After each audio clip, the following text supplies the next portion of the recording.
¿Qué pasa, mi gente? Welcome back to Ray's Talk Show. Ray's Talk Show brings you mentors and provocative conversation to help you find wealth in your voice. Thank you so much for joining us. You know, if you're looking for a community to support your personal development, career growth, and online platform building, you've come to the right place. This is your virtual big brother, Ray Collazo. For those on the Blab, thank you so much for joining Ray's Talk Show live. Blab is what's happening. And for those listening to the podcast, I always thank you so much for downloading this episode and being involved in the Ray's podcast movement, the Ray's Big Brother Ray community. One of these days soon, y'all, you got to check out the live video version of the show every Tuesday and Thursday night, 10 p.m. Eastern, 7 p.m. Pacific, and whatever time it is in Arizona at blab.im/Race Podcast. That's blab.im/Race Podcast. You can chat. You can interact with the show, chat us questions, be part of the conversation. You could even be on the show via video conference. So get down with the Blab now, y'all. This is going to be an unbelievable episode. This guest has been one of my top picks to welcome to the Big Brother Race community. Ariane Datil is a media personality and fashion blogger who is the lifestyle and pop culture correspondent for both mynewphilly.com and dreamnationtv.com. Ariane, welcome to Ray's Talk Show. Hi, thanks for having me, Ray. You have, I'll tell you, I feel like a college sports recruiter. Like, I saw someone in junior high school and I said, I want them on my team. I offer them a scholarship now. It's taken a while, but it's been well worth it. Ariane is going to help us so much today with tips on how to build your brand through video. And later on in the show, we're going to get some insights on some of the celebrities and some of the insights, some of the scoop that Ariane has unearthed with us, interviewing some big-time celebs in her broadcast career. And even later in the show, we may even get some of her fashion tips. You know, everything's on the table here. And again, if you're watching toward the end of the show, the last segment of Ray's Talk Show, we'll open up the seats and be part of the conversation, but you can always chat us your questions. So, Ariane, again, thank you so much for joining us. It's such a pleasure to have you here. First of all, let people know where they can, let's just start with the media part. Let people know where they can find you and where they can, where you are and where they can find you in social media. I am definitely the most active on Instagram. I'm probably the gram. Queen What a shocker. of Instagram. The queen definitely of the gram. Oh, we need to talk about that. Okay. Oh, yes. At Ariane Datil. It's the same name that I'm using on here. You can do that for Instagram, Twitter, honestly, everything. Periscope. I'm everywhere. I bring you fashion and lifestyle corresponding for dreamnationtv.com. I also co-host one of their news segments called DNTV News. And it's where we give our spin on the hottest topics that are happening every week. So that's super fun. And then the other thing that Ray was talking about is that I interview sports players here in Philadelphia, but we don't talk about sports. That's the best part, because who needs that? You get to hear all of the sportscasters ask people how their run game is going, who's going to pass more this season. I just ask them what they do off the court, off the field, and see what's going on in their personal lives, which is always... Let me tell you something. Ariane is better than Barbara Walters. She gets all kind of interesting information from these. She definitely gets the softer side, the artistic, creative side of these guys. And we'll talk about that later in the show. But Ariane, I wanted to start this episode really getting people to know about your personal journey and how you developed this passion for developing a career as a media personality. So Ariane, we know you didn't start as a big-time celebrity like you are now. Yeah. So Ariane Datil, where did this journey begin for you? It started in college. I always wanted to be Katie Couric growing up. Anyone will tell you that. And then I sort of chickened out a little bit. I didn't think that I was ready for a life in broadcasting. And I studied abroad in Spain. And when I was there, I was like, you know what? I love fashion. And I think that I could make fashion. So I found a program that I loved in New York at FIT. And I studied fashion for 3 years. And that journey really helped dictate the next couple years of my life. I moved to Italy for a year where I was studying abroad. And then I was like, there's got to be a way for me to meld the fashion and the broadcasting together. And my way to do that was to get active in the Philadelphia scene. So I was living and working in New York, and I said, you know what? I need to move back to Philadelphia, where I'm from, where I have my connections, because that is always key. Know where you have your connections and where you can leverage them. So I came back, and this fast, I'm telling you, I might have been home for 2 weeks when somebody on Instagram spotted me and said, you know what, we want you to host our fashion segment for Dream Nation TV. And that is where the ball got rolling. I started doing little videos, just how-to videos, how to wear this shirt with that, how you dress up an outfit from day to night, little things. And I think that's what people forget is that if you don't have any experience in broadcasting, just do it. Like if you think you can do it, just do it. That's right. That's right. Ariane, I want to get to that point, but it's what's so great about the show is I do all this research, I read up on people, and then that first question lays out the whole show. And I know there's so many people that can relate to your story. But let's take it step by step. The first thing is you were initially scared to do it. And I'm so curious because and for full disclosure, Ariane and I, we're not family, but we're damn near are, in terms of our families know each other a long time. And your parents, and I have so much respect for them and all of our mutual relatives. So you obviously, had, I'm sure you were given all kind of opportunities and not, you weren't around a lot of negative people, put it that way.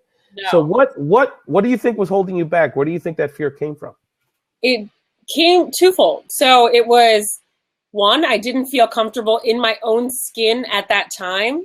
That if you are not comfortable with the package that you're bringing to the table, it's going to be very hard to sell that package to other people. And that's what broadcasting is all about. So that was number one. And number two is I didn't feel like I was a subject matter expert in anything where I could contribute positively to the broadcast experience. So I took the next 3 years to develop my subject matter expertise in fashion, and then just get to know me and get comfortable with who I am and what that means as a broadcasting personality. That's awesome. It's what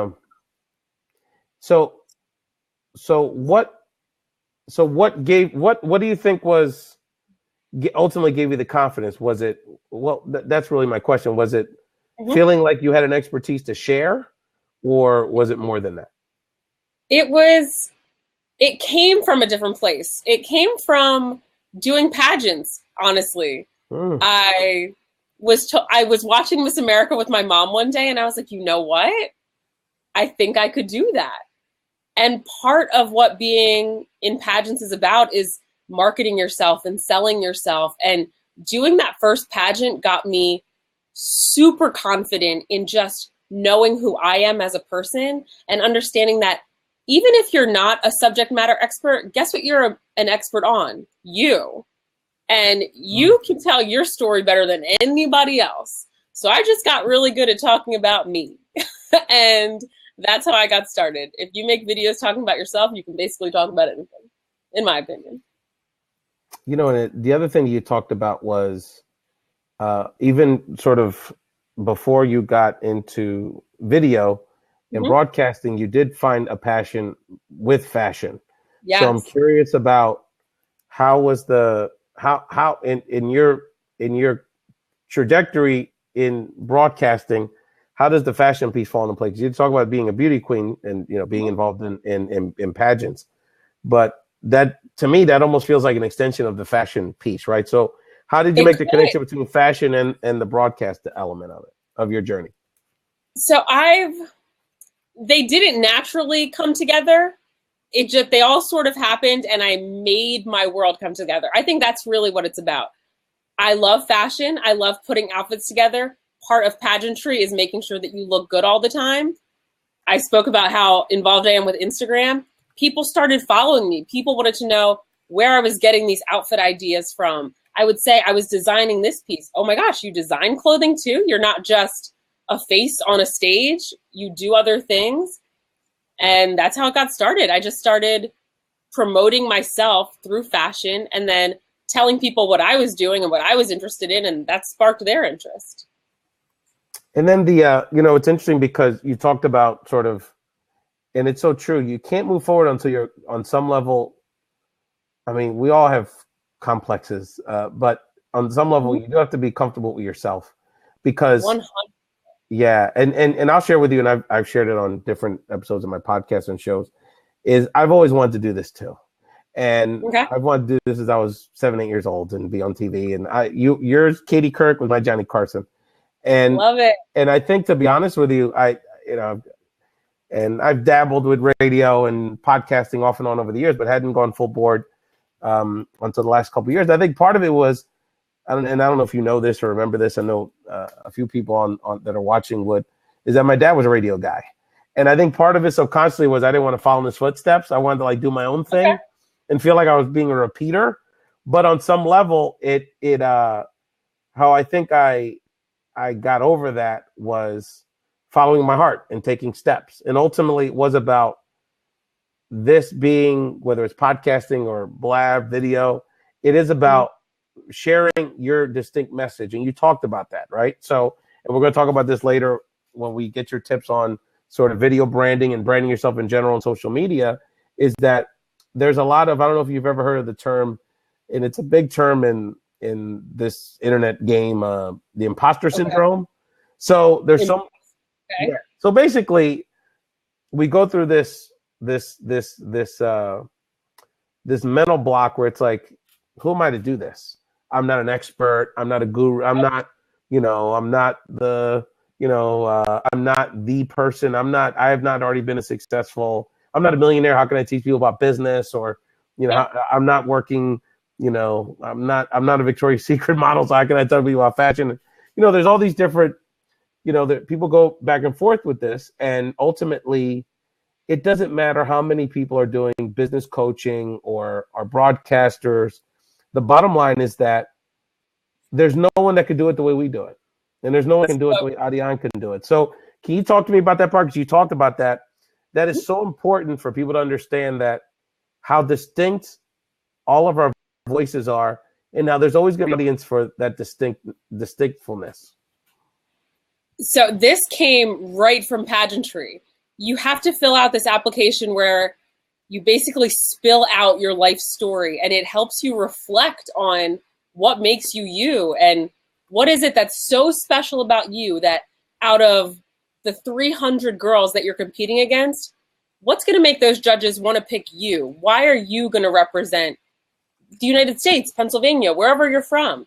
What makes you special? And after doing that sort of self-reflection and figuring out what it is that I really wanted, I realized that if I was sitting in an office and making clothing all day, I'd be happy, I'd be comfortable, but I wouldn't be the happiest I could be. I wouldn't be giving the world the gift that I was meant to give.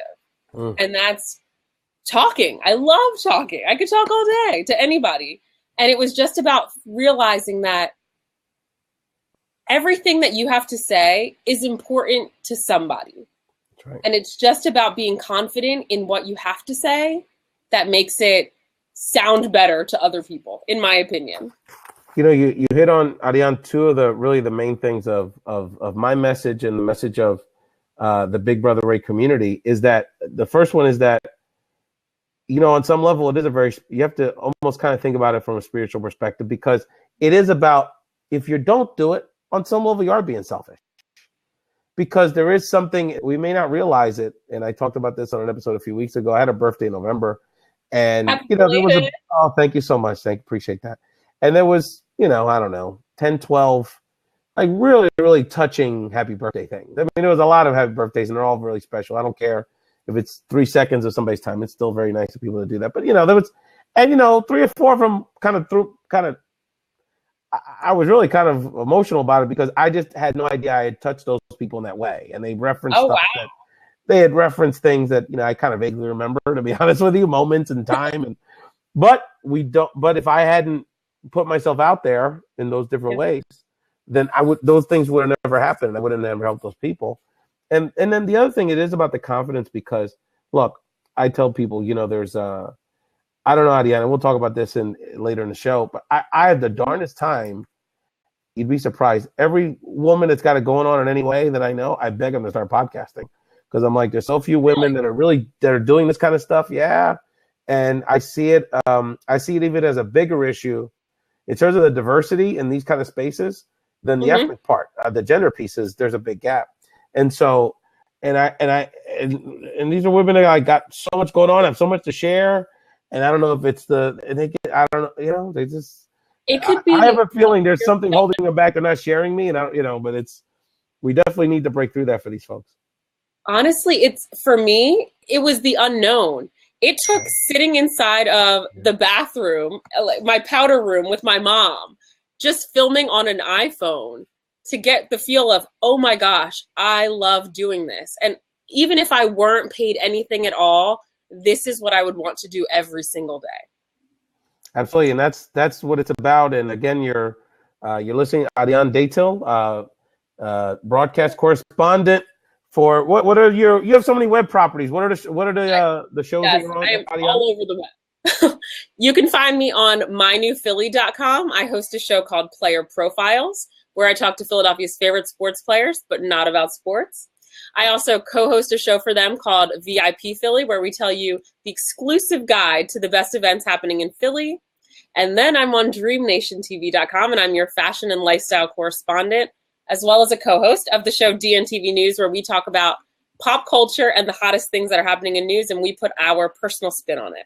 Absolutely. Ariana has got a lot going on, and we're going to ask her a little bit about, a little inside scoop on some of the celebrities and athletes that she interviews, and a lot of great conversations she has on all of her different platforms, whether it's fashion, lifestyle, pop culture, news, sports, what have you. Ariana is really a life force, and we're really happy to have her here on this edition of Race Talk Show. Ariane, there's so many people out there. You talk about a mystery. The video piece is very mystical for people, and there's people that have great success doing it, and there's so many of us like me that are really just trying to figure it out. So if you could provide us some of your guidance here in this segment for those that are trying to, that haven't even gotten to practicing in their bathroom yet, or maybe have dabbled but feel like it's not going anywhere, or they're just they don't have the right direction.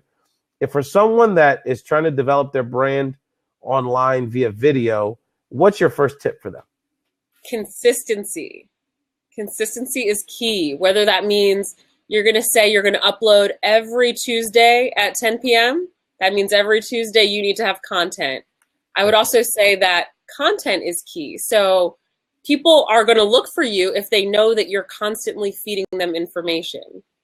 Some people are going to like the information you put out. Some people aren't, but you're going to develop a feel for what the internet and what people want from you and what they like hearing from you. And that's only going to help you figure out your brand over the next couple months. Now that your community might be your family, who knows? Test them out first. Just talk to them, see what they like to hear from you. Talk to your friends. It's an easy way to get maybe 15 perspectives on what it is that you're putting out into the world. Super easy. No, the consistency is really important. And, the other thing that I think, and I like, there is a bit of a debate about this, but I'd like to get your thoughts on it, because my perspective is, and video, it is a visual medium, and you want to produce things that are quality. But to me, I think you're right. I think the most important thing is the content. So even if you're someone look, a lot of us are periscoping on their phones. A lot of us doing YouTube videos with these things. The quality nowadays ain't too shabby. And I think that the bottom line is to produce good content, focus on the content, because I think what happens with so many people, and I see it, again, I come from the podcast world, is that everyone, it's so funny when you see people focusing on like, well, what mic should I use? And how should I use this hosting service? And they go on and on and on and on, when it's like the bottom line is that none of that's going to matter, unless you do it. Right. You're not really going to know your voice. It's like stand-up comedy. You're going to suck for a couple years anyway. That's the bottom line. So you got to start, because, I've been doing this 2.5 years. I've done these kind of shows. I've done political shows. I've done sports shows. I've done 4 or 5 different formats basically. And I just feel like I'm starting to figure it out.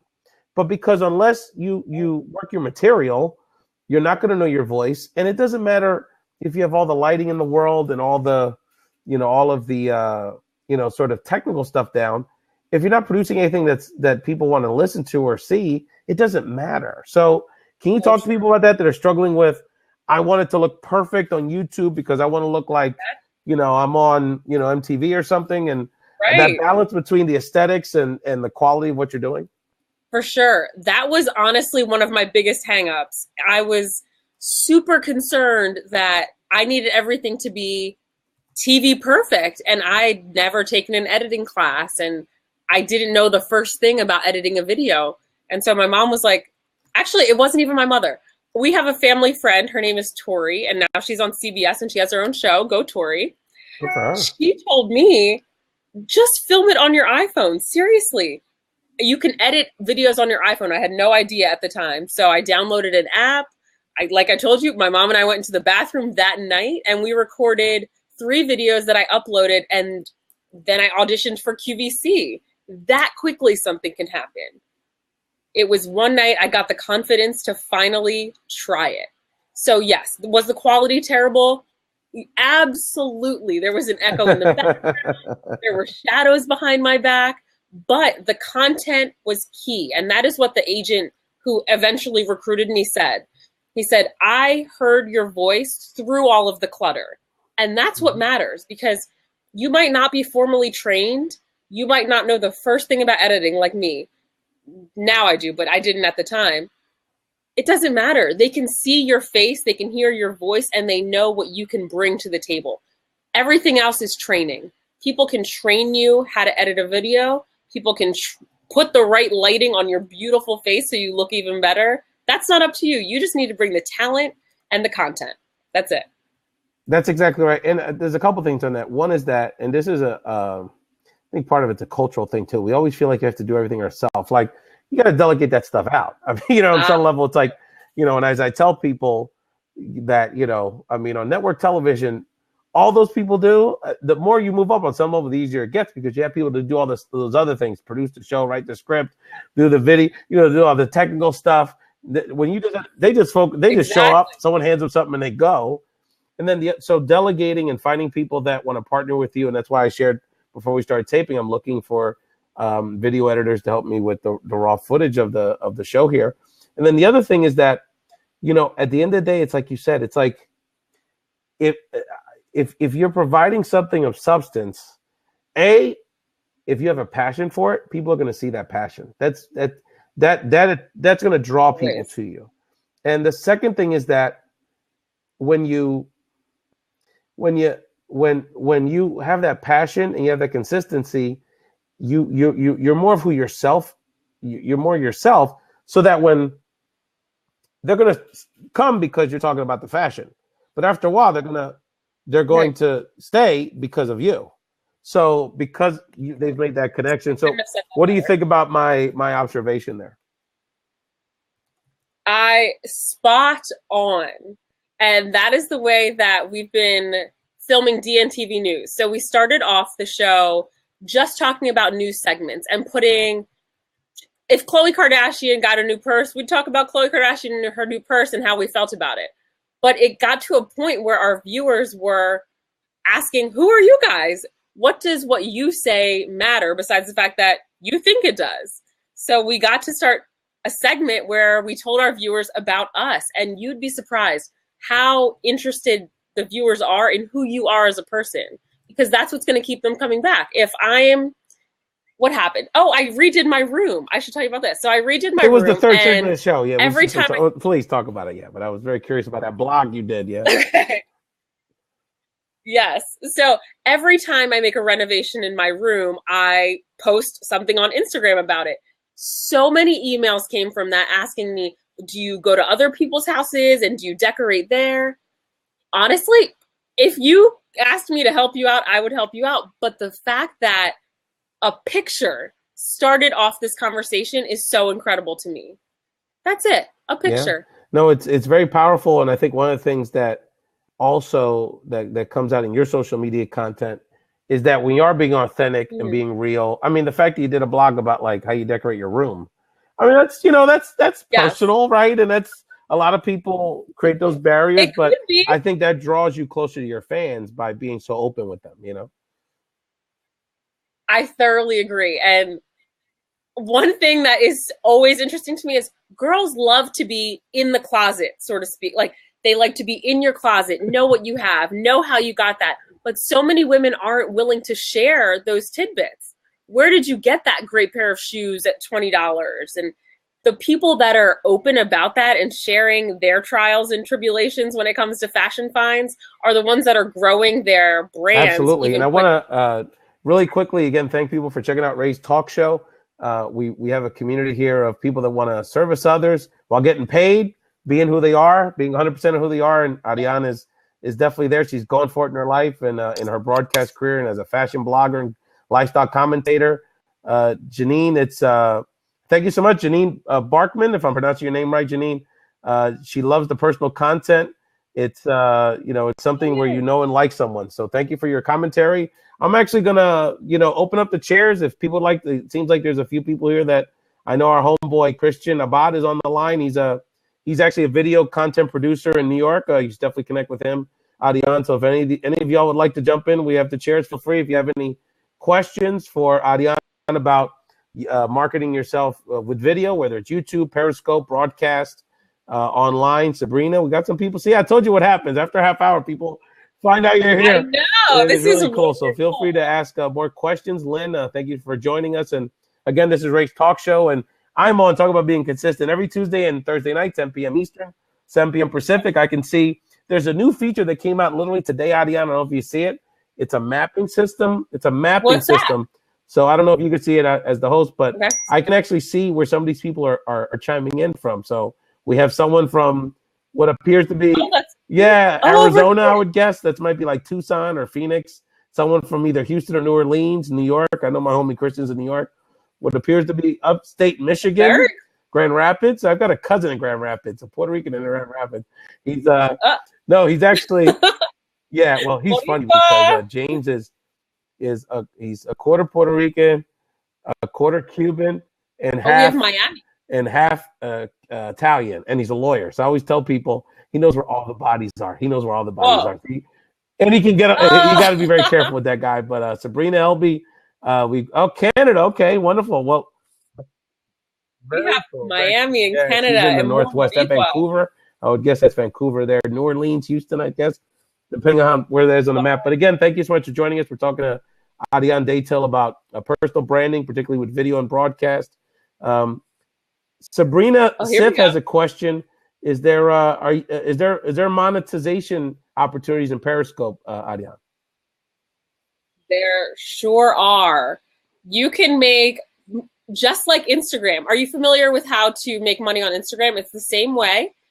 The way we can do it is through fashion. I can have somebody pay me to wear their clothes on Periscope and live chat in their outfits. It's the same thing that I do on my news segments when I have a designer who wants to feature their brand. I wear their brand. And then at the end of the show, I just hashtag their brand at their brand. And that is the easiest way to monetize. You reach out the best way in a small town, reach out to your small businesses if you're interested in doing it through fashion and ask them if they want to feature any of their clothes on your show. At first, it doesn't have to be about money. It can just be about showing them your reach and developing the reach of your show through other small businesses. And I don't know if you know this other feature of Blab, you can actually give people the hands up here. So I'm definitely you've been getting some throughout the show, no doubt. Again, if anyone would like to jump in on the chairs, we definitely want to keep a free-flowing conversation about video marketing. I know Christian has some great, always as a videographer and documentarian, always has some great insights on that. Give us another tip, Ariane. So feel free, anyone can jump in. We're all good here. Ariane, give us another tip on someone that's trying to develop or grow their video, their brand through video. Well, if you weren't listening earlier, the first thing you need to do is actually do something. Get out there, make a video, and then hit the pavement, whether that's the virtual pavement and marketing yourself on Facebook, Instagram, Twitter. Just keep putting yourself out there and pushing content. One thing that I was always so afraid to do was make my voice be heard on so many different platforms. I'm like, I must be diluting my message if I'm just putting it everywhere. Not the case. Some people are only on Twitter. Some people are only on Instagram. You speak to different people in the language that they want to be spoken to. That is fantastic. And, hey, Sabrina, how are you? Hi. I'm good. How are you? I'm doing good. Sabrina, introduce yourself to the Big Brother Ray community. Thank you again for joining us. I'm Sabrina Sith, everywhere on Instagram, Periscope, everything. And I'm interested in basically branding myself, and I just don't know where to start, what to do. I have a deep. What do you want to do? I do more like comedy type of like Periscopes usually. And yeah, the following's pretty decent. It's like it's growing quickly. So I just want to know how to like, I don't know, do something now with it. Yeah, Grow it even more? I mean, yeah, definitely grow it more and like just make something off of it or like grow, like I don't know. I don't even know. I know everyone's always telling me like, oh, you got to do this, you got to take advantage and do this and that. And I'm like, okay, but what and how and where? Okay, so I'm not sure where you're from right now. This isn't telling me that, but if you're I'm in Florida right now visiting, but I just moved to LA from New York. Oh, you're in the money. There's so many comedians out there. I have a good guy friend that moved out to LA to be a comedian, and there are so many YouTube groups. Honestly, if you get onto YouTube and start searching for comedians in LA, there are these little troops, and they'll do small skits, and then they'll put the skit out on YouTube, on Instagram, and they have a whole editing team that will integrate you into their little comedy family, and you would be surprised how quickly your brand will grow because you're leveraging other people. One particular friend that I have, he was in a video with somebody with over 300,000 followers on Instagram. Mm-hmm. Within one video that he made, he jumped his followers by 10,000. What? And that's in association with another person who happens to have Ariane, a lot let me of ask you a question on that. How do you differentiate the kind of content that you put on YouTube versus Periscope versus your website? You know, they're all kind of, I mean, obviously here's a different thing, but well, I asked that question because they are slightly different audiences, right? They are. For me, they're pretty much the same because my content is all about how I view the world. So I wouldn't edit it for those mediums. However, I have found that Periscope is wildly familiar. So the more real you are, the more likes you'll get, the more followers you get. You might feel the same way. Yeah, that's Sabrina. Exactly what it is. Yeah. But on YouTube, I feel like you need to be a little bit more clean cut about things. You need to get to the point quicker. You need to have the editing skills there because people have been so trained to treat YouTube as another TV source. Yeah, that's true. Yeah.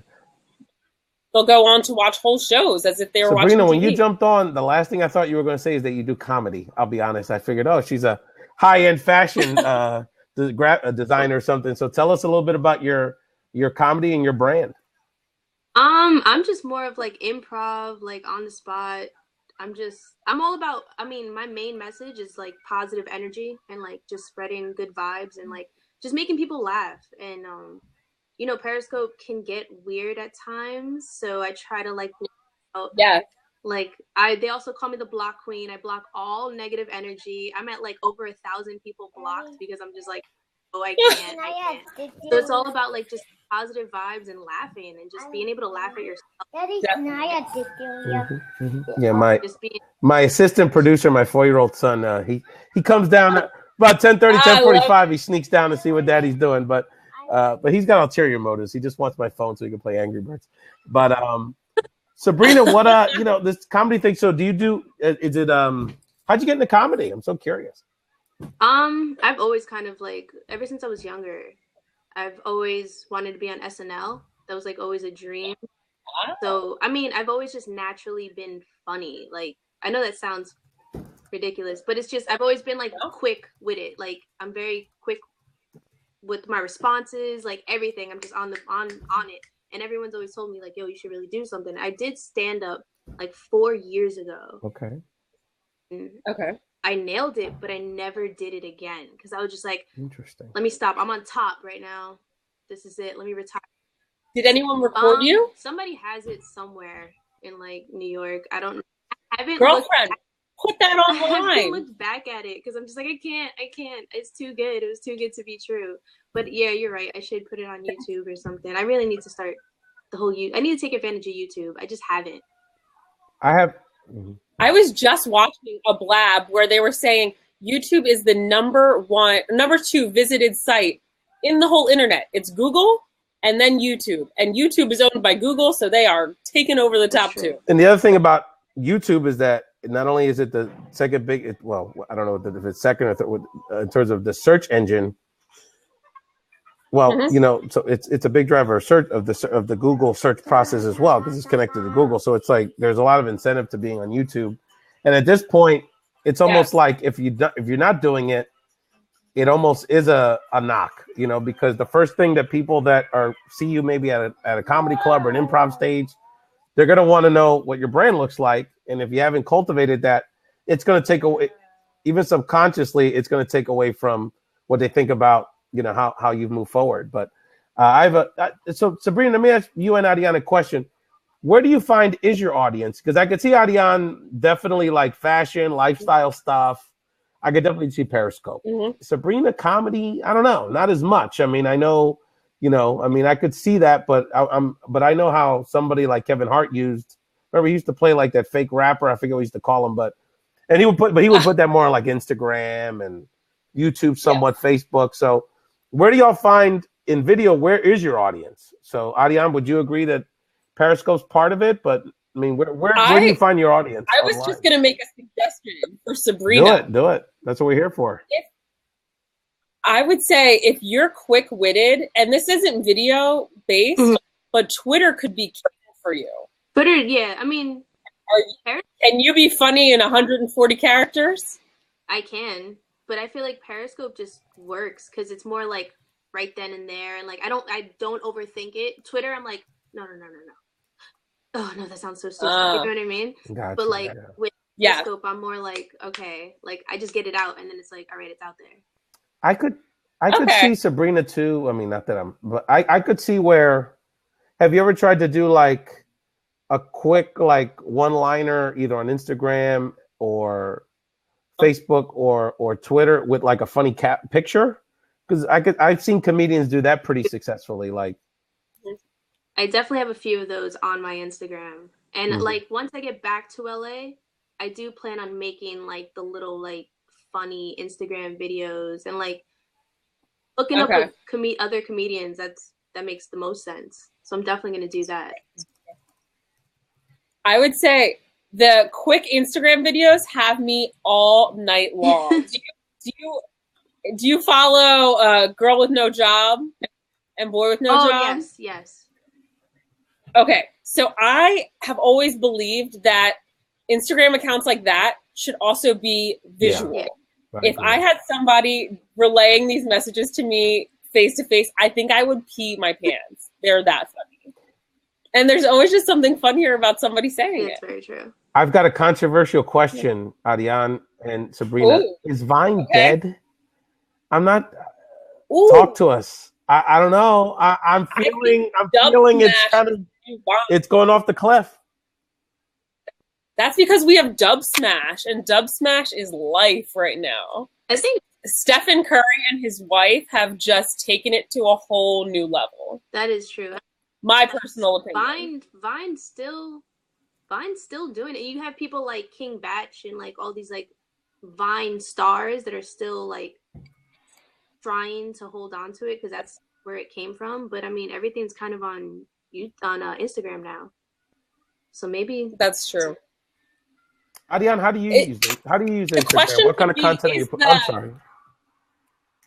It's almost, is the Vine content, isn't it like 6 seconds? Is it too short? 7. Do people need more time to be entertained? Yeah. That could be the question.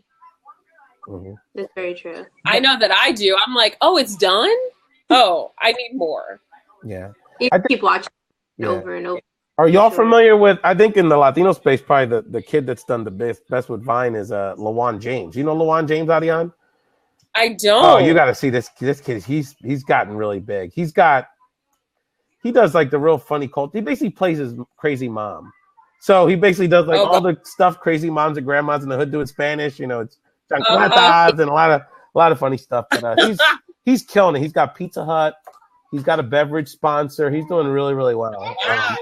But his main thing is Vine. So it'll be interesting because what I don't see a lot of, and I don't know if y'all agree with this, but I think a lot of people do focus on, like they catch on either on Vine or YouTube or Instagram, but they have a hard time like transitioning, like expanding those platforms, you know? So I could totally see that. If you get caught up in, like I was saying, a 140 character snippet, that could get you stuck. It's like going from that to writing full-fledged essays, and from an essay to a book. That's difficult.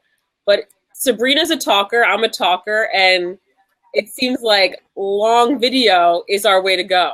Yeah. That's how we're going to build our brands. Hey, Sabrina, so have you ever done podcasting or this kind? I think you should set up a comedy talk show here on Blab. I would definitely. Yeah, I just got on Blab today. It was my first time using it. All right. All right. Welcome to your new addiction. Yeah.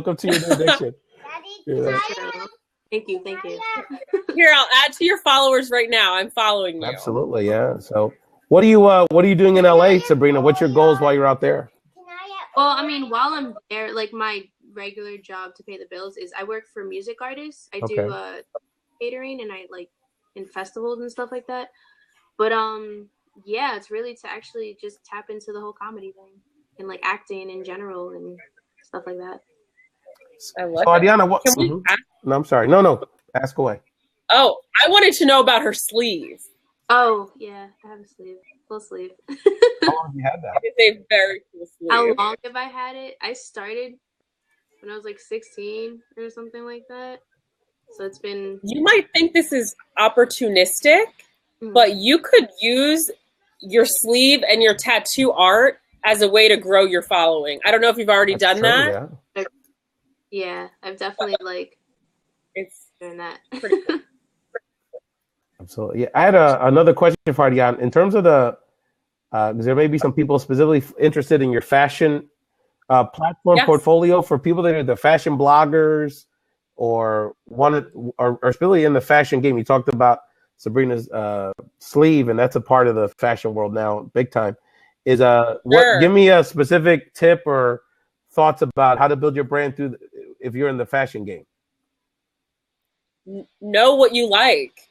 You don't need to cater to what everybody else likes, but know you. If you're preppy, talk about preppy things. Don't try to get outside of the box and talk about what rockers wear or how dope Sabrina's sleeve is. That's not your lane.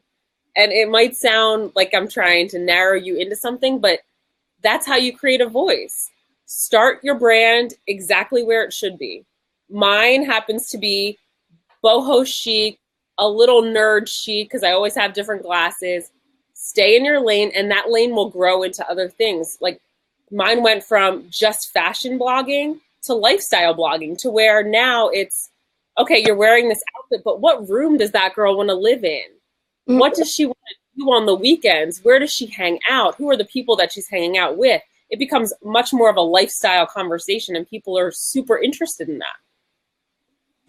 That's actually very true. People are very interested in like the little details like that.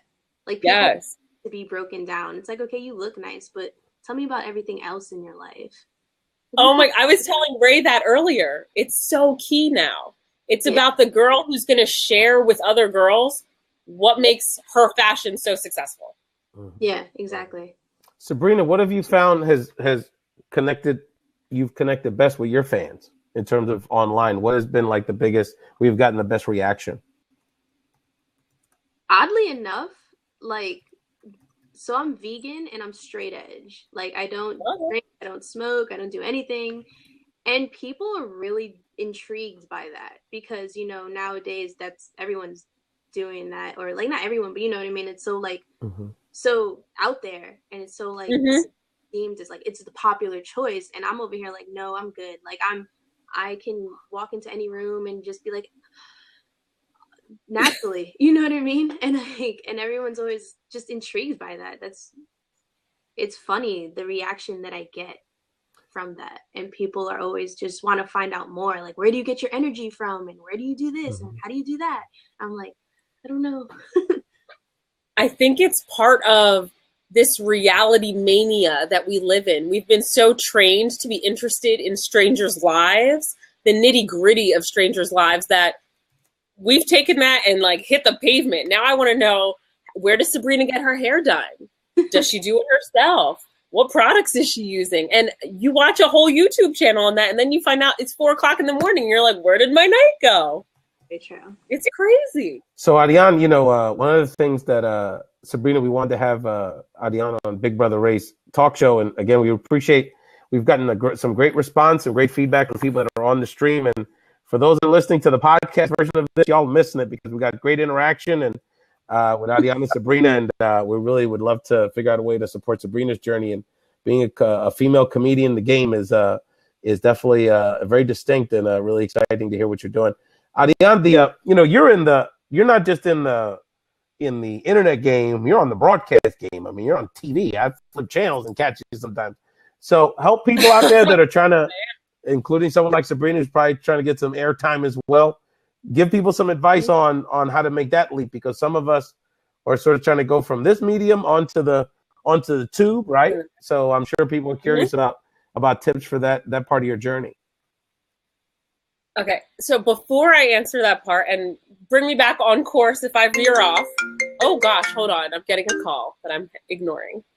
So I would say I was always singularly focused on television as the place where I needed to be, until recently when I discovered that everything is going online. All of your TV shows are online. All of the major networks are developing their websites to the extreme. So if you are singularly focused on TV the way I was, rethink that and think about how you can get yourself exposure online. That's number one. Number two, if you are already on the web and do want to get to TV because that's something that you feel passionately about, remember the connections that you have. I got on TV because of somebody I was dating back in the day. He had a TV show on House Hunters, and I happened to have just won Miss New Jersey. And so it was like a sexy thing to do. Miss New Jersey was house hunting, and it just worked out. Somebody dropped out of his show, and he asked me to come on. That was my first time on TV. My second time on TV was right before I competed in Miss New York USA. They were asking for models. And I was like, I mean, I've never modeled before, but shoot, I'm about to be on a pageant. Sign me up. And so I ended up getting to go on New York Live as one of their models. And then they called me back again and again. And it's just about, once you're in, make sure that you always are nice to people. Absolutely everyone. Get everybody's phone number and business card and keep in contact. I've gotten jobs just from having dinner parties with people. That's it. Mm-hmm. It's all about being friendly and being you and making sure that people always know that you want a job and you are willing to travel to do it. That's right. That's right. Ariane, I wanted to ask you about that because especially in the entertainment industry, the networking piece is distinct in some ways. How have you found you've been able to sort of network within the industry? Because I don't know, for someone like my perspective, it's like a lot of people think it's just like a bunch of fake people and it's super political and it's super shallow. And it's like, how was someone like you that has a little substance, how have you been able to maneuver all that, the politics of the industry? The politics of the industry were what really made me hesitant to enter the industry and what took me so long to get into it. But it was my connections through family and friends that reassured me that broadcasting can't all be about fake people, because my friends and family do it and they're not fake and I'm not fake and I want to be in it. And if you feel that way, it should also be super motivating if you're not like that, because you want to bring your voice and your positive outlook into things. And one thing that I found has been super helpful is people love to pay it forward. You wouldn't necessarily think that. You think that broadcasting is this exclusive network of people, but no, they had to get in there somehow and they want to help you. You just have to know the right questions to ask. And again, stay consistent, stay in contact. I would email people for months before I even asked for a job lead of any sort. They have to get to know you. They have to know that you're reliable and that you're going to deliver the content that they can respect. And that's what people forget. People my age, and I feel like Sabrina and I might be a similar age, they think that you can get something right away because it's owed to you. But it's not. In broadcasting, you have to pay your dues. And maybe that means that you're putting up things on a YouTube channel for years before you get your break. That's what you have to do. And people don't want to put in the hard work, but they need to. Sabrina, does Ariane's advice resonate with you and your career so far? Yes. I mean, definitely keeping in touch with people helps a lot. Like, and just showing up, really just showing up places. Yeah. You know what I mean? Because a lot Yeah. of people be like, it's not that important. It's like, no, it's important. Like any little thing, just show up. That's definitely. I've gotten not so much jobs in the field that I want to be in, but like jobs in general. Like, Yeah. because I've shown up to places, like just random things, like, hey, do you want to like host a party or something? Like, I'm like, okay, and it's Like, sure. and it's all because I. Because every time your face is on a flyer, at least 100 more people see you. Yeah, And they're like, oh, who's that? it's very true. I got one of the coolest jobs. This was after my pageantry days. I was just at a club standing in line to do the step and repeat. And this one lady, not dressed like anything special, was about to step in front of me. And I said, oh, be my guest. Go first. I'll wait in line. Didn't exchange any information with this woman. She reached out to me months later and was like, I was so impressed with how kind you were at that event that I'd like to invite you to Wyclef Jean's birthday party. Okay. I'm like, who? Me? And it was from that we became connected, and she hooked me up with so many different jobs and gigs, and it was little things. And I'm really, really glad that people are joining us. Brown Boy Studios, Van Gogh, Ray Lynette. Oh. Hi, hey, hi, hey, hi, hey. Sorry to mispronounce, but he seems like a funny guy. He's saying sometimes we're a little too serious, but we have a comedian on the show. What else do you want? Hi, Right. hi, rock steady. We have a fourth chair, and at the very least, if you're not ready to go on cam, feel free to ask us questions. Oh, Rocco Steady. We've got a brave soul joining us here on the Blab. Hey, Rock, what's up, dog? What's up? Hey, you have any questions for our video experts here, Ariane and Sabrina, talking about their video branding? Oh man, I just hopped in here. I'm not exactly sure what's going on. You just invited me. Yeah, I know. You saw the eye candy. You said, "Let me politic." I know, dog. I know how it goes. I know. So check it. No, so I'm Big Brother Ray. I have a talk show. Ariane was my initial guest. Sabrina jumped in. Hi. And she does she's on regular television. She does video on web TV shows, and so she's giving us her tips on video branding. And we're going in different directions about art, but basically it's about how do you build yourself up in the entertainment industry as an artist through video, through networking. So that's the vibe. Well, so that's perfect because I'm actually an entertainer. I'm an inspirational hip hop artist. That's fantastic. That is awesome. Cool. So I go by Rocco Steady. I believe in the power of words. You can either destroy or build. I choose to build. I started a business called Gift Wrapper. And what Gift Wrapper is about is I take your mission and your vision and I translate it into a song. So what it is I make theme songs for businesses, organizations, individuals, festivals, and events. There's 3 components to Gift Wrapper. The first one is theme songwriting, where I take your mission and your vision and I translate it into song. The second one is called Recap Rap, where I listen to your seminar or I listen to your classroom, and I'll highlight all the golden nuggets that you spoke about and spit it at the end. And the last one is called Manifest Rap, where I take your vision and your goals and I translate it into a song, and then you listen to it in the morning, throughout your day, and before you go to sleep, and eventually it'll tap into your subconscious mind. Man, I love what you broke down there, and it's funny. You bring these guests on, and they break down the next. I love the path, because there's 2 things what I like about what you said so much. First of all, I just love your vision and your and the fact that you're doing it from your heart and your way. But that there's a lot of artists that struggle with how to transition their art into different business models. So there's a lot of people that can rap and they can flow, but I love how you're using your talents to have these different ways you can monetize and sort of and share. So how did you get to that point where you were you able to kind of figure out these different business models for yourself? Well, 4 years ago, I was 275 pounds, overdrafted on my account. My fiance, put me in a debt for $65,000. I walked in on her cheating on me with another person. I dipped out of the condo I was paying for, and I literally was rock bottom. And as I was rock bottom, I took the last $15,000 that I had, and I was gonna go fulfill my my self-sabotaging insecurities by buying a new car. So I had a duffel bag with $15,000, and I was about to go buy a car straight up. And on my way to go buy a car, I was pumping my gas, and somebody walks up to me and gives me a flyer and says, "Hey, if you ever want to record an album, we have a studio right around the corner." And a little bit about me. When I was born, 1 month old, my parents sent me off to the Philippines. I stayed with 10 different family members' homes. So I either slept on the floor, slept on the couch, or in a bed with 5 people. So long story short, I never really established a home. So I self-sabotaged and never really had the feeling of being home.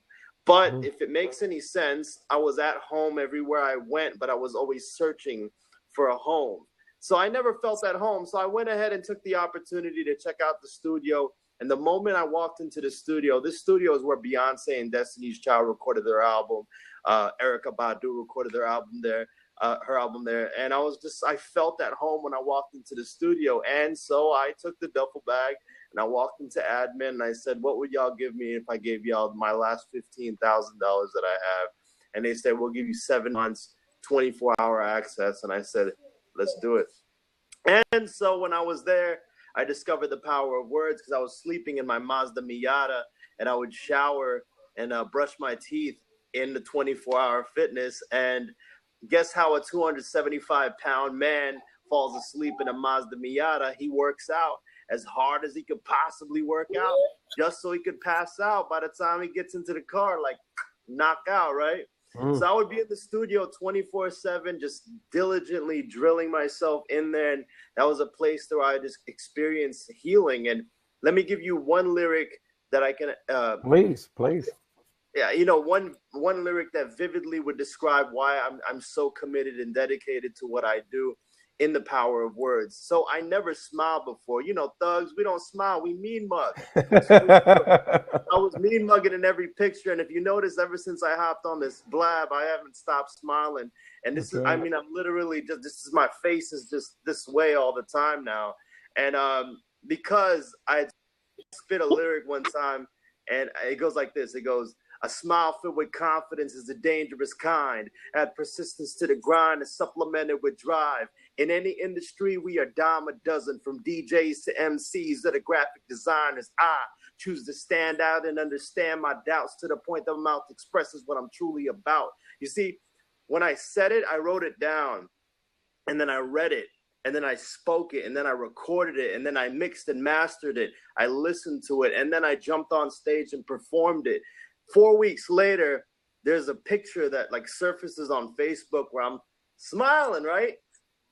And I get 487 likes on that thing. And then girls are texting me. They're like, "Damn, you cute when you smile." And I'm like, there's a whole bunch of like affirmations popping up everywhere about why I'm smiling. And I'm asking myself, I never smile. Why am I smiling in this picture? And I hop in the car and the CD starts playing and it goes, "A smile filled with confidence, a dangerous kind." And I got goosebumps all over my body. And I was like, hold up. Everything I speak about can come true. And then I remember verses from the Bible. And then I remember all this manifestation stuff. And then I started to really think to myself, you got to think, I truly believe in what we speak about will come true, because now I just took the most impossible thing where I never smiled, and now I'm over here smiling like a cheese ball. So I'm like, dude, this is so cool. Like I could say, and then I started writing even more. I started writing about vacationing and going to Hawaii. And then I would describe I made a song called "Girl of My Dreams." I described the way she looked, the way her hair, the way her skin tone, the way she had classic beauty. She sang, she had a beauty. And then I attracted my last girlfriend that way. I mean, we're no longer together, but you see, I was attracting it by penning what I wanted in my life. And even the place that I'm staying at right now, like I got a lyric in one of my songs where I say, "Climb the stairs to the penthouse that overlooks the city. But these are the kind of things we can't see when we're busy." So I said that like 2 years ago, climb the stairs to my penthouse that overlooks the city. And I was homeless. I was sleeping in a Mazda Miata, and I was saying that stuff. And now I am in a penthouse that overlooks the city, you know. And then when I got the place and I heard the record, I was like, well, shit, man, I'm just like manifesting stuff all over the place. That's crazy. So I'm gonna in hip hop style, I'm gonna pass the mic to Ariane because she's gonna take over this interview because I know she wants to delve into this with Rocksteady and Sabrina a little bit, you know. And Sabrina, jump in too because my man just opened up a whole can of conversation here. So Sabrina, Ariane and Sabrina, take over. I'm all about speaking things into existence, but I need to comment on the fact that you speak in rhyme, and it has me over here dying. I love it. I think that you speak your mantra, and that is special. I think that everyone needs to be their number one promoter, and that is what I got from you. You are the A game all the time. You are your number one biggest fan, your biggest promoter, your biggest publicist. You're a team of one, and that is incredible. Ooh. You know what I got out of this is that and I get this from this how I felt over this, that I feel, Rock, that at some point in your life you felt like a caged bird, and now you're out and you're flying, and you don't want to take a breath because you just because now you're feeling how it's people and how it's impacting your life to just be yourself. And now you just want to be yourself every second you can find. So I've been that way.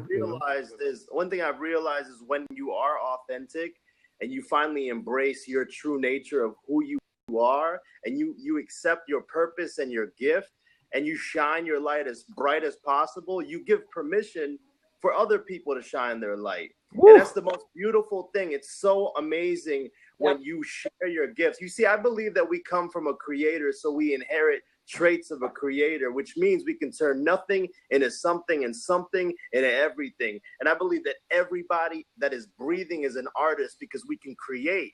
We can create opportunities. We can create relationships. We can create money. We can create destruction. We can create whatever we want to create. We don't have to be an artist that's just singing and stuff, but we're all artists in some sort of capacity. So it's a beautiful thing. And you're absolutely right.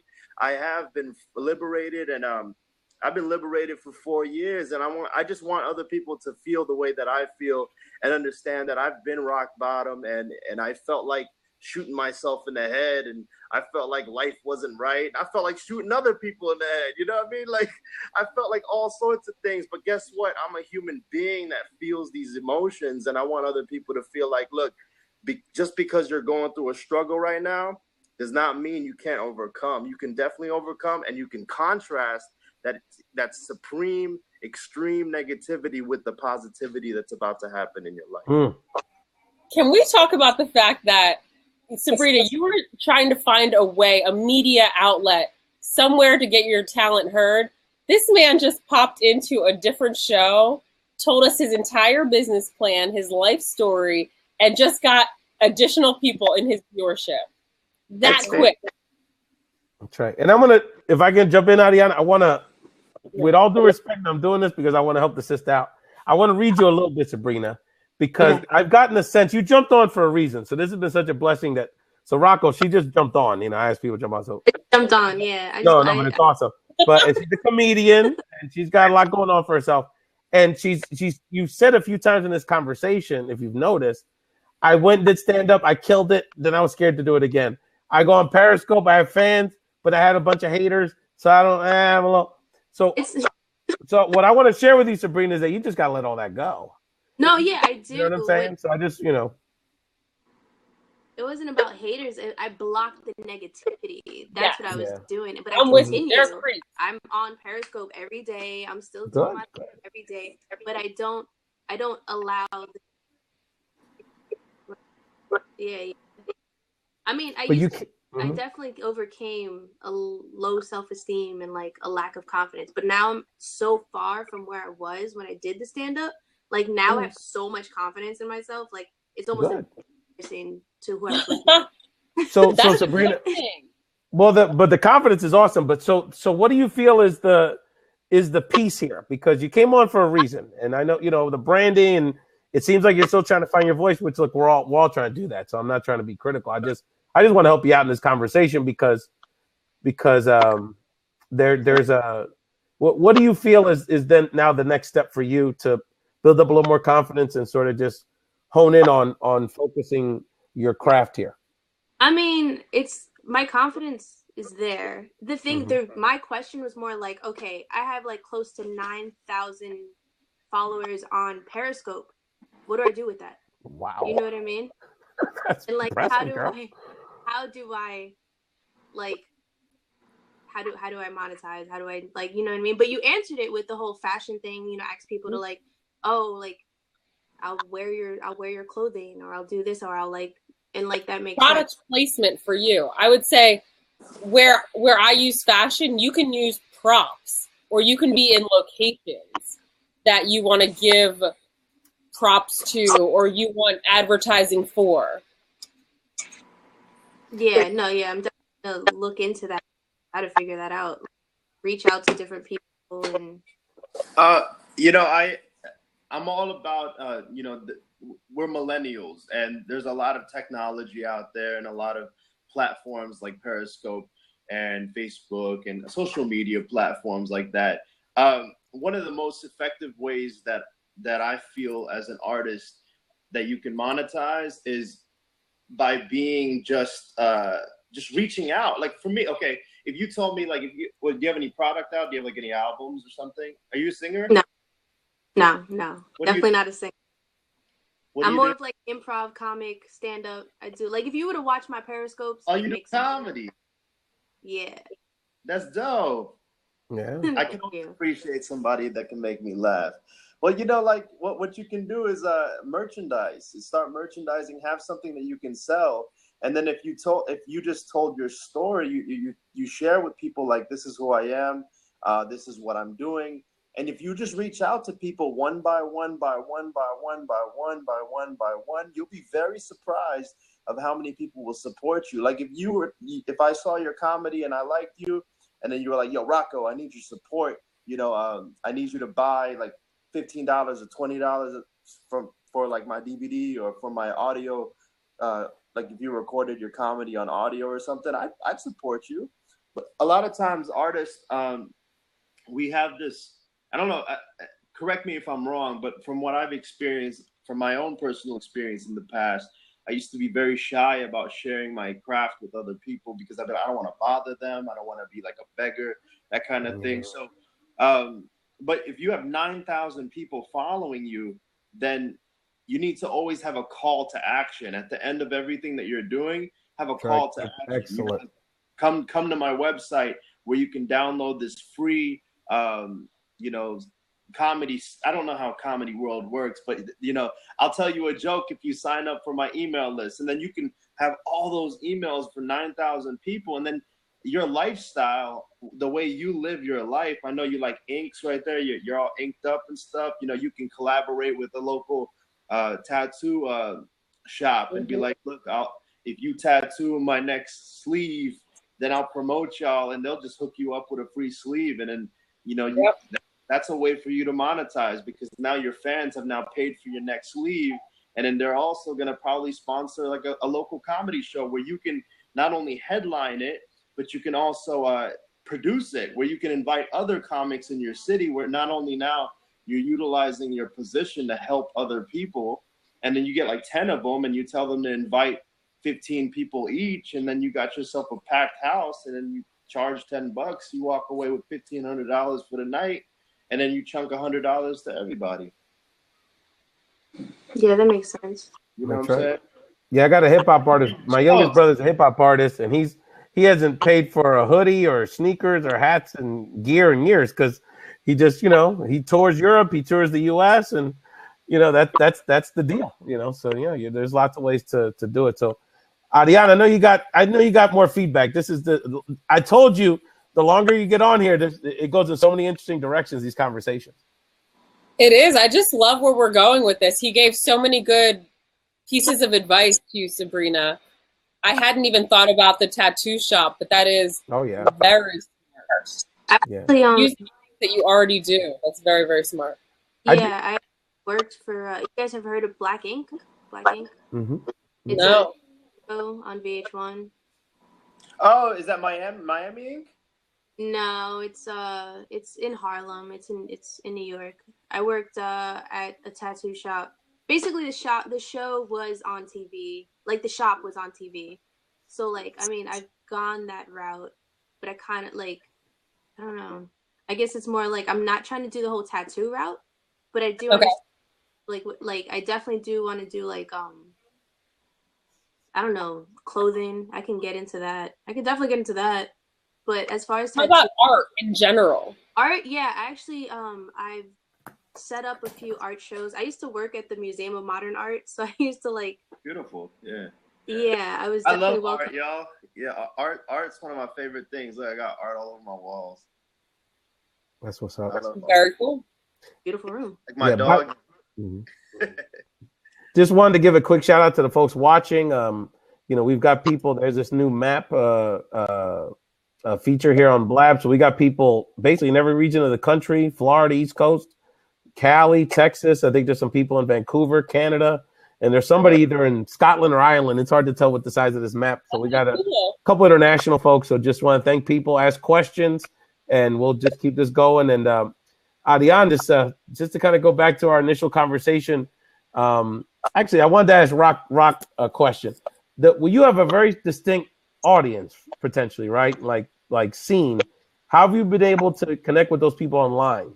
You know, in terms of your particular niche in the hip hop game. Oh man, I love the internet. Oh man, it's like right now, y'all are 3 potential sales right now. You know, like I followed y'all. Now I'm gonna holler at y'all when I get my next album to pop out. I'm like, absolutely. Yo, what's up, Ray? What's up? You know, you better. And I'm like, yo, and I charged $35 for my album. And my last album, I sold 5,000 albums in 2 years. And that's the thing. But the power of the internet, it allows me to organize y'all. You see? And then I have a crazy memory. So what I'll do is I'll put your name and then I'll put how I met you and what kind of blab I met you with. So that way, when I reach back out to you, I do this stuff like it's as if I'm like a real estate agent. You know, I do things like very unconventionally as an artist. Like I pick up the phone and I'm like, hey, good afternoon. How's everybody doing? And I'll be like, can I please speak to your CEO? That's the kind of, and then when the CEO picks up the phone, I'll be like, yo, how's your day been? They'll be like, oh, my day's okay. And I'm like, well, I'm about to make your day even better. And I'll spit a 16-bar verse at him, just freestyle something about his company real quick. And I'll be like, you don't know who I am, but I'm about to spit 16 bars at you to make your day better. And literally, that's a cold call. And I'll spit a random 16-bar verse at him. And then I'll bring them in, you know? So my way of utilizing the internet is an organizational tool. I'll organize everybody through that. You know, I use this program called Sage. Have you ever used Sage? No, not familiar with Sage. It's what real estate agents and like accountants and lawyers use to organize their client base. It's a customer relations processor, like a software processor thing, where I enter people's names and then it can take my Facebook and Instagram information and then it dumps it all into like contact lists and then I can upload it all onto my phone. Well, you know what's nice about what you were saying? So many people can use the idea of networking the system through the internet to get jobs. There's a site called Hoover that tells you the background of every company and how they're doing right now, stock portfolio, the works. What people don't usually use that for is just to get the little email address ending. All you need is to know what somebody's email address is to get into their inbox. Mm-hmm. So even if the person in the mailroom is going to have the same ending as the person that's sitting at the top desk at the CEO's chair, that's how I've gotten 2 of my jobs. If you send your cover letter as persuasive as you can write it and your resume to the top up and keep calling, they're going to have to tell the person below them to try and deal with it, who's going to tell the person below them to tell somebody who's going to get you a job to just get them to get off your back. Hey, you know, it's a cool technique, Ariane. How do you pronounce the name? Ariane? Ariane. Okay. So, so what I do is I have a box full of baby shoes. I buy baby shoes in bulk, right? And what I'll do, they're like this small. And what I'll do is I'll write like I hope to take the first step with you, and I'll mail them a shoe. And like they'll get a shoe in the mail, and they'll be like, "What the hell is this shoe?" And then it'll have a letter. It'll have a letter, and I'll say, "Listen, this is who I am. I would love the opportunity to introduce myself, but in order for me to get your attention, I gave you this shoe as a token of appreciation for giving me time." And I'll be like, "Look at the heel, look at the sole of the shoe, and you will see my soul." And then basically, they look at the sole of the shoe, and it says, "I would like to take the first step in the right direction with you." I love it. Rock, let me ask you a question, because when Filipinos always hustlers, God bless you. But you obviously, doing this means so much to you, because for you to come up with all these creative ideas, your why's got to be so powerful. So I just wanted to I think we all have it, and some of us ignore it. One of the things that I often talk about the reason I do this is because I finally listened, because a lot of times we struggle with like, oh, what should I do? I don't know what to do. I don't know what to do. And I think that's bullshit. I think we know, and we're just punks because we don't want to. That answer takes responsibility. It takes sacrifice, and it takes like grinding it out at times and being the only one that believes it. And so how did you get to that place? Because you're going to do this, dog. I can see it. I'm getting hype as hell. I want to buy something you're doing. While you're sitting there, but because you're so committed to this. So how did you get to that point? I know you talked about your story, but everyone goes through their struggles. Not everyone's where you're at, bro. Man, I'm a spiritual person, and as cliche as this may sound, I charismatically, with all my heart, and I say God did this. Okay, so the reason I say God did this is because I was done. I was done with life, and I was like, yo, I am done. I am done. I am done. I am done. And I looked up and I said, look, it's up to you to help me out, because I can't do this on my own. I said, I will commit myself to whatever I got to do. You can use me as a vessel. You can make me fall on my ass. You can pick me up. Use me. And that's what he did. He flung the doors open. And what I experienced was I died. Okay, so I died 7 times in 1 year. I died 7 times where I flatlined. I'm allergic to gluten. And I didn't know I was allergic to gluten. I ate pizzas all my life. I love pasta. I'm from New York. I was raised by Italians. That's why my name's Rocco. Okay, so I love gluten. And then all of a sudden, after I said that prayer, I started getting allergic to gluten, and I would flatline, because the first thing that stops in my body is my heart to protect the rest of my organs, and they'd have to defibrillate me back. One time I died for 27 minutes, and I came back. No lie. So I came back. So I have one of those Benny Hill stories, one of those weird, like, religious channel stories where it's like, this man passed away for 27 minutes and God brought him back to earth. Yeah, that's what happened to me. I came back, and after you die, you don't have any more inhibitions when it comes to fear. You're just like, dude, I'm here, and if I die tomorrow, whatever, I've done what I had to do.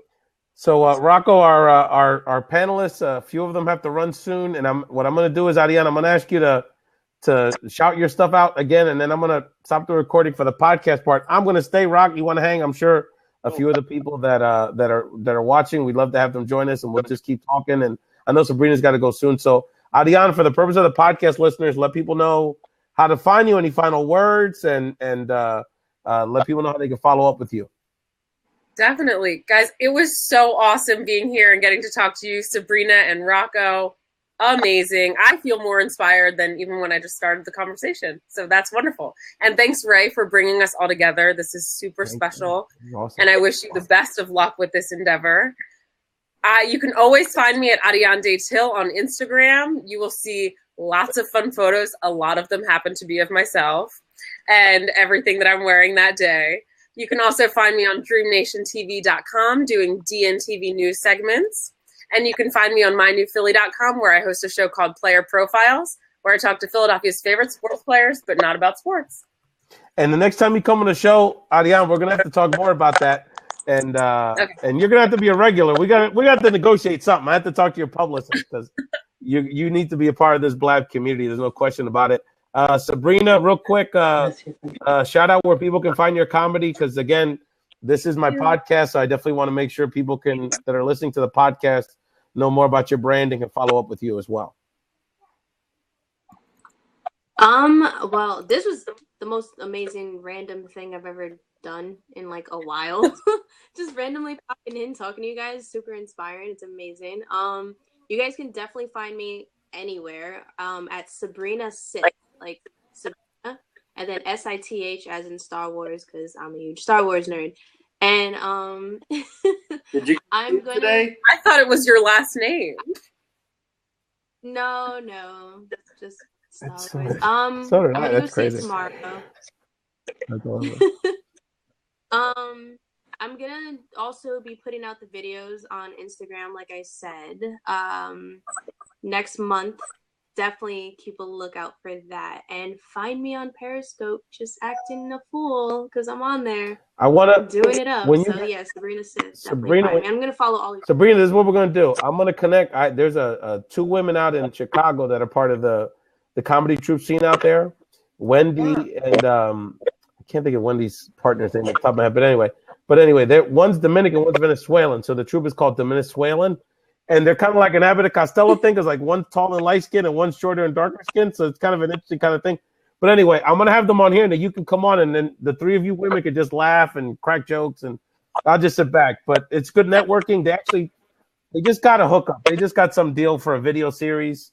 I don't know if it's one streaming anyway, but they're part of our squad, and I definitely want to connect you with them. But Rocco, for the podcast audience, shout out where they can find you social media.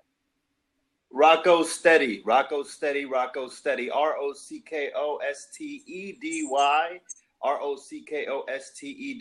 on all of my platforms, and you add a little .com, you'll go to my website. That's what's up. And again, we're not going anywhere for the Black community. I'm just wrapping up the podcast taping. If you like inspiration, you like the community that's trying to give you some resources and mentorship to do this damn thing, because we want to do this. And there's a lot of passion in this conversation. On the East Coast, we're up here pretty late, and we don't look like we want to go to bed. I mean, we're just so hyped about it. Check out Big Brother Race platform. Again, racepodcast.com. Got not only podcasts and videos, but free resources and a lot of people that you can connect with. And check out our podcast by subscribing on iTunes. It would be great if anyone watching can give us a little love on iTunes with the reviews. That helps quite a bit. Check out. Thanks again for joining the Race Podcast. Have a wonderful day.